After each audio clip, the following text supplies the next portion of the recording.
Hello everyone, welcome back to my YouTube channel. आज read psychology के महामैराथन महासंग्राम में अगली क्लास लेके आया हूँ पीवाईक्यूज की।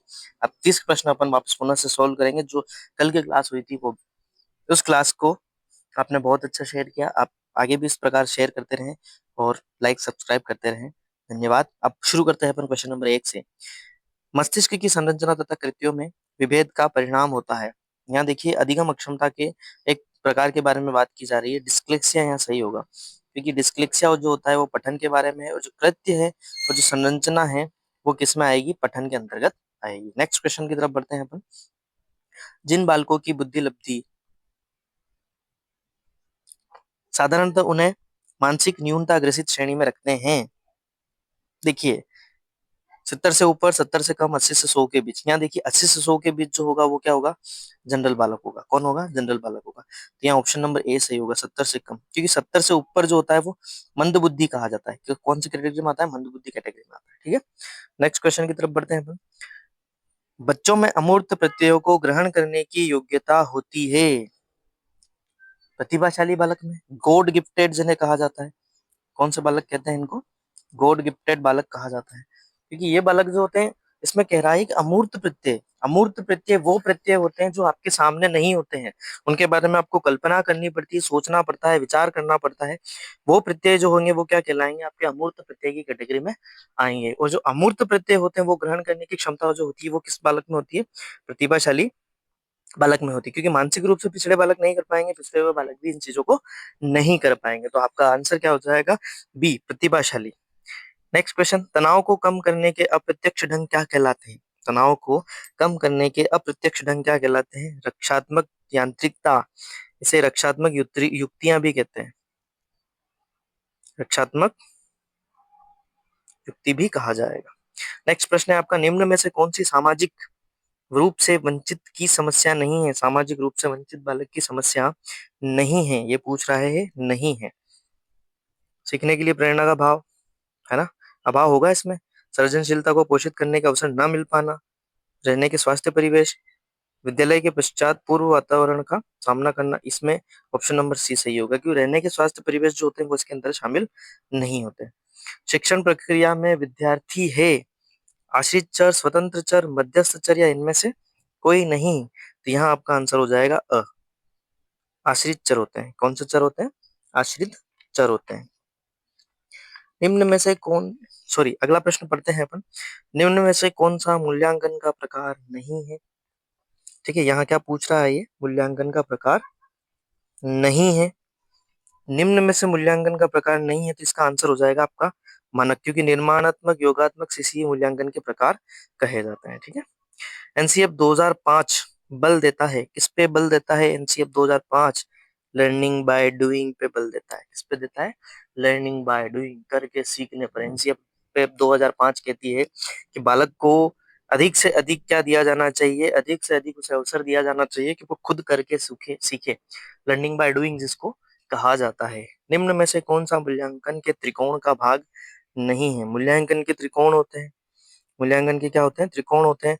तो निम्नलिखित में से कौन सा ऐसा है जो मूल्यांकन के उसका भाग नहीं है? तो शिक्षण अनुभव उसका भाग नहीं है, शैक्षिक उद्देश्य होगा, मूल्यांकन होगा, और अधिगम अनुभव उसके भाग होंगे।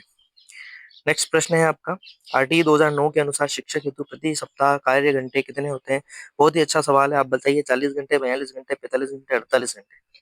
ऑप्शन आपके सामने चारों हैं। यहाँ उत्तर हो जाएगा 45 घंटे।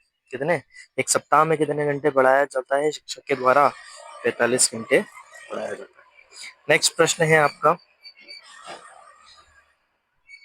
क्रियात्मक अनुसंधान के महत्व के बारे में निम्न में से कौन सा कथन सत्य नहीं है? उपभोक्ता ही अनुसंधान करता है, उपभोक्ता ही अनुसंधान करता है। समस्याओं का हल सुविधा से प्राप्त हो जाता है।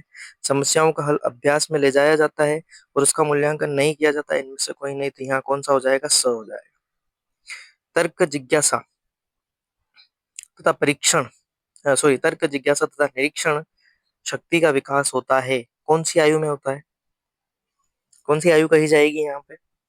11 वर्ष कही जाएगी। कौन सी आयु कही जाएगी? 11 वर्ष। शारीरिक विकास का क्षेत्र है स्नायु मंडल, मांसपेशियों की वृद्धि, एंडोक्राइन ग्लैंड, या उपरोक्त सभी? कौन सा होगा? बताएं आप। उपरोक्त सभी होगा। कौन सा होगा? उपरोक्त सभी होगा। ठीक है, नेक्स्ट प्रश्न की तरफ बढ़ते हैं अपन। वातावरण वह बाहरी शक्ति है जो हमें प्रभावित करती है, किसने कहा था?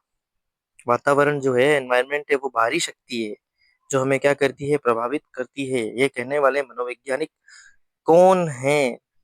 J.S. रोस ने कहा था। किसने कहा था? रोस ने कहा। अधिगम अंतरण का थॉर्नडाइक सिद्धांत कहा जाता है।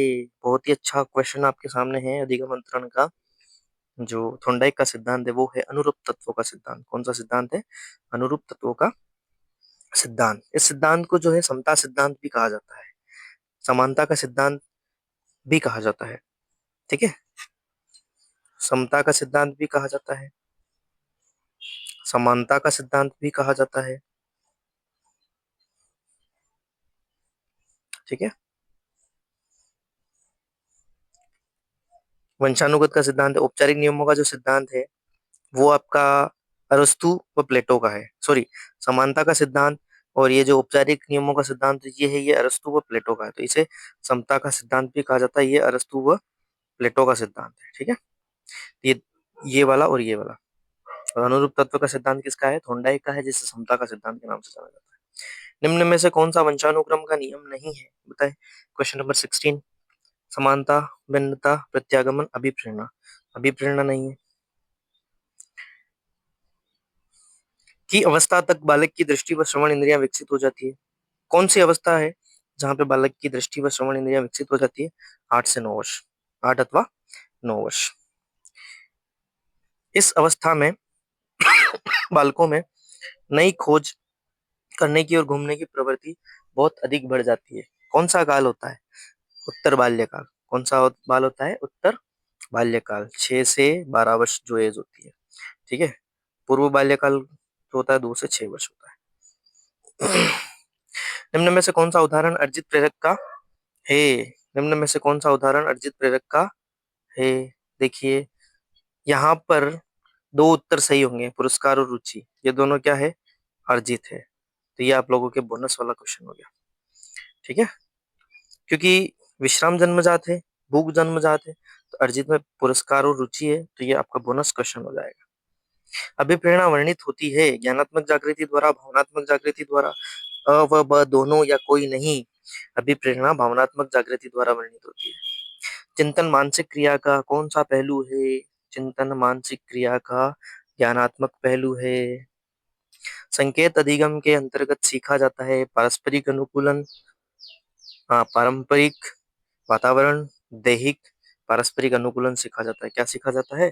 पारस्परिक अनुकूलन सीखा जाता है। संकेत अधिगम जो है ये रॉबर्ट एम गेने ने 8 प्रकार में से एक है। रॉबर्ट एम गेने ने जो 8 प्रकार दिए थे ना, उसमें से एक है। और संकेत अधिगम जो है वो किससे संबंधित है? आपके पावलोव से संबंधित है। किससे संबंधित है? पावलोव से संबंधित है। पावलोव ने एक सिद्धांत दिया था, अनुकूलित अनुक्रिया का सिद्धांत। कौन सा दिया था? अनुकूलित अनुक्रिया का सिद्धांत, जिसमें एक कुत्ते पर इन्होंने प्रयोग किया था और प्रयोग में लार स्त्राव जो था उसको मुख्य माना था। ठीक है, और जो पावलोव थे वो क्या थे? आपके रूसी शरीर शास्त्री थे। कौन थे? रूसी शरीर शास्त्री थे।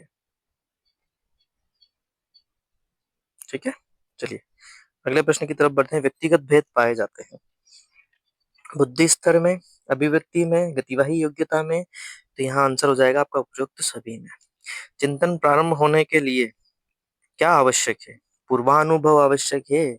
क्या आवश्यक है? पूर्वानुभव आवश्यक है। बुद्धिलब्धि संप्रत्यय विकसित किया था। किसने किया था बुद्धिलब्धि का संप्रत्यय विकसित? बताएं आप। बुद्धिलब्धि सर्वप्रथम संप्रत्यय जो विकसित किया था वो टर्मन ने किया था। किसने किया था? टर्मन ने।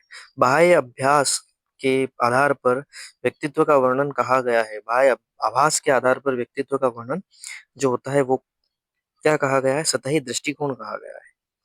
निम्न में से कौन सा पिछड़ेपन का कारण नहीं है? सामान्य बुद्धि का अभाव, शारीरिक दोष, विशिष्ट पिछड़ापन, स्वस्थ वातावरण जो होता है वो पिछड़ेपन का कारण नहीं कहा गया है। व्यक्तित्व का पहला प्रकार्यात्मक वर्गीकरण प्रस्तुत किया था? किसने किया था? मन ने, शेल्डन ने, केटल ने, हिप्पोक्रेटिस ने? यहाँ आपका आंसर हो जाएगा स। हिप्पोक्रेटिस जो थे, इन्होंने द्रव के आधार पर वर्गीकरण किया था, और जो हाँ, हिप्पोक्रेटिस जो थे, इन्हें औषधि विज्ञान का जनक भी कहा जाता है। अगर प्रश्न आपसे पूछ लिया जाए औषधि विज्ञान के जनक कौन है, तो यहाँ आपका क्या आंसर हो जाएगा? हिप्पोक्रेटिस हो जाएगा। ठीक है। इन्होंने जो वर्गीकरण किया था वो 4 प्रकार के द्रव थे, उन द्रवों के आधार पर वर्गीकरण किया था। मैंने क्लास में बताया भी था आप लोगों को। ठीक है, कौन कौन से वर्गीकरण है?